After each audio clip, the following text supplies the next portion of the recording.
Hey Daily Dosers, it's Kristen Lascola from the Fallbrook campus, and I want to talk about a question that I've been wrestling with lately.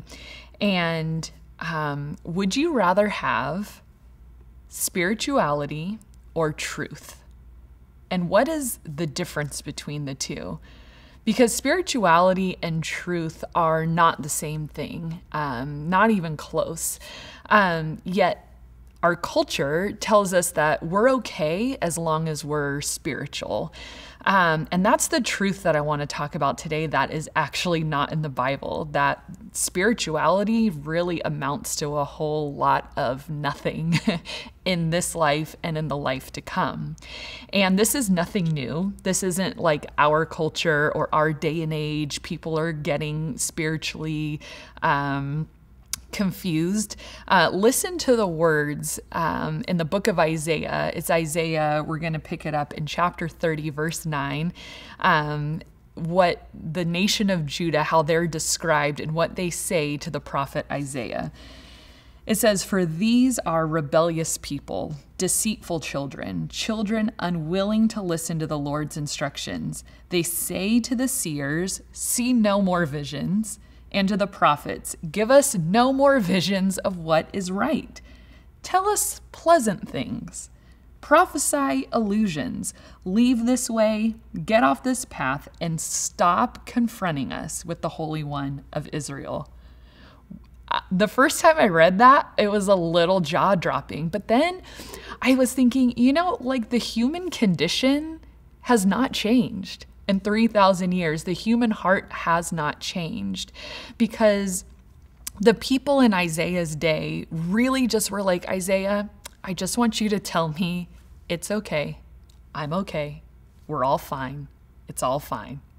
And they literally say to him, not like, "Get out of here with these fairy tales. They're not true." It was like, "Okay, I just need you to shh with the truth for a little bit."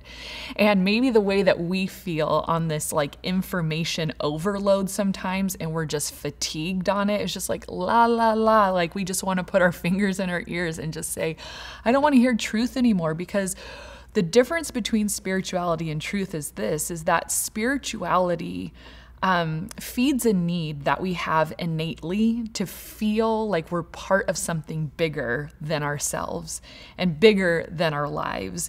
But the danger in spirituality alone is that spirituality is up to the individual. It's a very individual thing that we just, whatever feels good for us and however we connect to something bigger than ourselves. And it's an individual construct.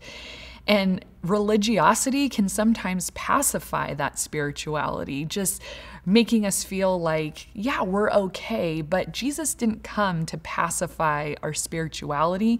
He came to satisfy our souls. And Jesus does confront with some pretty hard truths, because truth is hard to hear. And I'm sure Isaiah can attest to the fact that truth is hard to communicate, especially to a group of people like that. It's not fun to always hear the truth. And in my job, a lot of times when people ask me questions, to be honest, I wish I could give them a different answer about what the Bible actually says, especially with something that might be very deeply personal to them. But Jesus says the way is narrow. Jesus makes it very clear that this is hard. He describes it as taking up a cross and following him. And what truth brings with it that spirituality doesn't is this necessity to align to that truth. And that might mean self-denial, which is almost an obscenity in our culture, to deny what our innate desires are, to push those down to follow Jesus.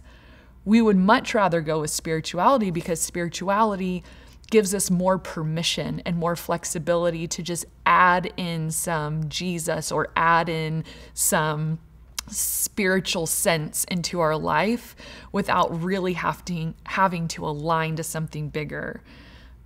But Jesus's love language is obedience. And he says, "Why do you call me Lord, yet not do what I say?"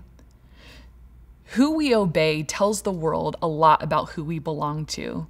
Do we belong to ourselves? Do we obey our own desires? Or do we deny those to follow the only one who can save our souls, Jesus?